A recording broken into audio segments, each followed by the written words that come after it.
Olá, mulheres! Vamos lá para mais uma leitura do livro A Guardiã do Lar, Fazendo do Meu Lar um Altar, da autora Bruna Oliveira.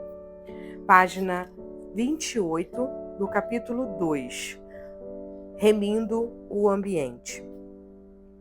O cenário de desonra familiar, provido pela falta de sabedoria daquela esposa, trouxe graves consequências naquele relacionamento.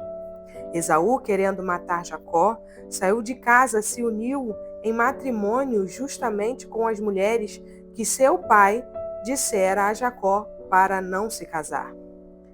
Talvez aquele jovem poderia ter feito isso por rebeldia e vingança contra a família. A Bíblia não menciona um altar que Esaú levantou para Deus durante sua história, nos dando a entender que talvez tal fato o fez até mesmo se desviar da fé da família. Jacó saiu de casa para morar com Labão e Rebeca nunca mais o vê. Jacó sofreu muito para ser transformado em um homem, aquilo que Rebeca impediu, não deixando o seu próprio marido discernir o tempo certo para o mancebo enquanto este estava em sua companhia. Labão assumiu e, através das frustrações do trabalho, do casamento e tantas experiências vividas fora do lar, Jacó é transicionado em homem e, depois de maduro, decide fazer o caminho de volta.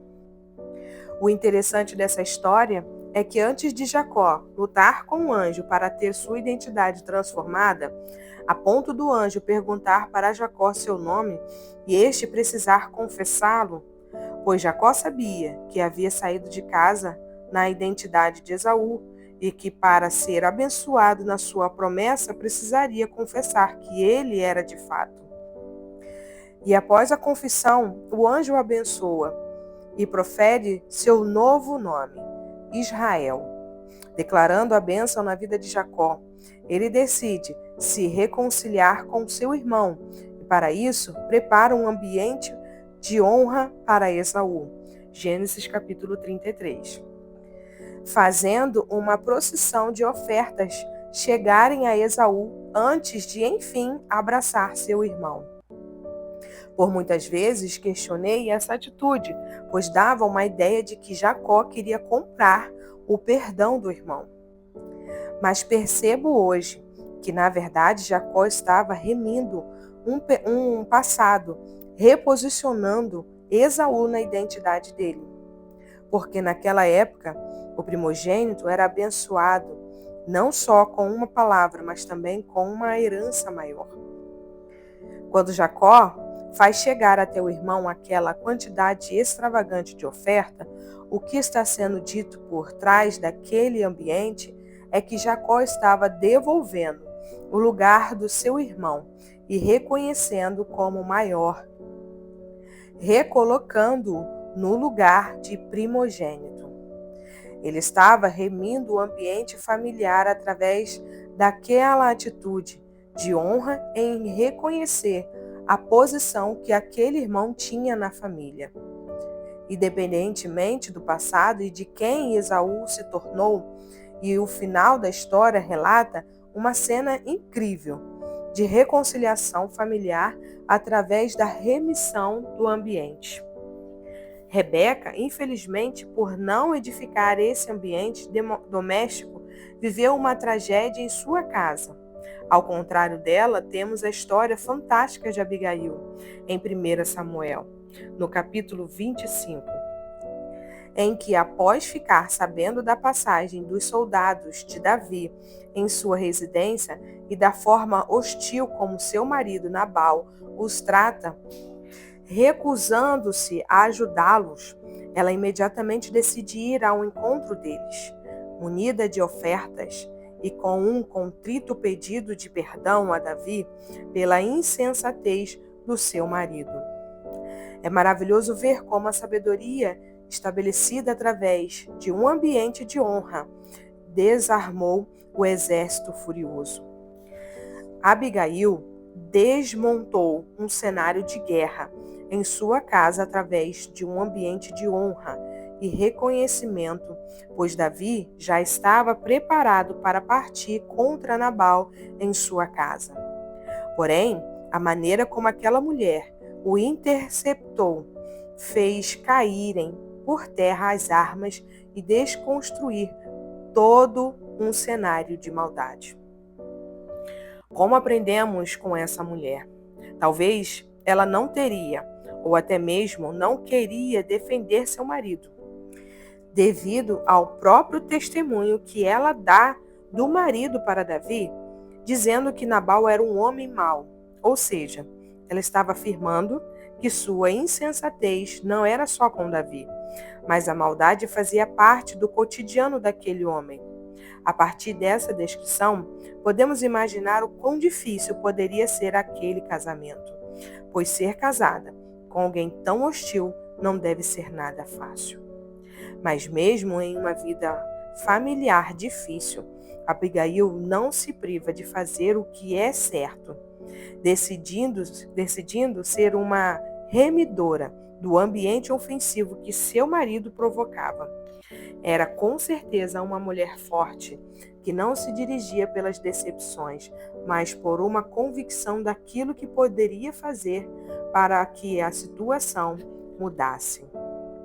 Rebeca e Abigail representam mulheres que viveram suas angústias domésticas, como qualquer outra família, mas que tomaram rumos tão diferentes em suas histórias. Há mulheres que, provocadas pelas decepções no convívio familiar, acabam respondendo com controle e desonra, como Rebeca, e perdem a oportunidade de mudar o ambiente através de uma atitude renovada. Muitas vezes, ficamos esperando as situações na nossa casa mudarem para que nós mudemos e perdemos tanto tempo na nossa história tentando mudar o outro, como Rebeca fez. Tem uma frase que me acompanha: nada muda se você não mudar. Ou seja, para que as coisas mudem na nossa casa, nós temos que mudar primeiro. O livro de 1 Samuel, capítulo 3, versículo 15, mostra a maturidade de Samuel abrindo as portas da casa do Senhor, continuando a obra de Deus mesmo depois de uma grande decepção com seu pastor ao saber, através do próprio Deus, o quanto a casa de Eli era corrupta. Samuel poderia ter reagido àquela informação com rebeldia, até mesmo saído da casa de Eli. Mas, pelo contrário, ele construiu um ambiente de maturidade, continuando a servir Eli, mesmo sem ter até motivos naturais para isso. Precisamos aprender a sermos orientadas fora da esfera do sentimento. Os sentimentos nos dirigem à insensatez e pode nos fazer perder grandes oportunidades de estabelecermos um ambiente de transformação na nossa casa. Minha oração. Pai, coloco diante do Senhor o meu coração. Às vezes me sinto perdida perante os sentimentos provocados por circunstâncias de ansiedade e angústia dentro do meu lar. Reconheço que preciso da sua ajuda para que consiga remir o ambiente doméstico através da honra e sabedoria, mesmo talvez sem achar que as pessoas mereçam. Me ajude a dominar meus sentimentos para que eu possa guardar meu lar. Te peço perdão pelas vezes em que não consigo fazer da forma certa. E recebo de ti a sabedoria para que todas as vezes em que a minha alma tentar me dirigir a reagir à situação, eu possa ser direcionada por tua palavra. Meu Pai, em nome de Jesus, amém.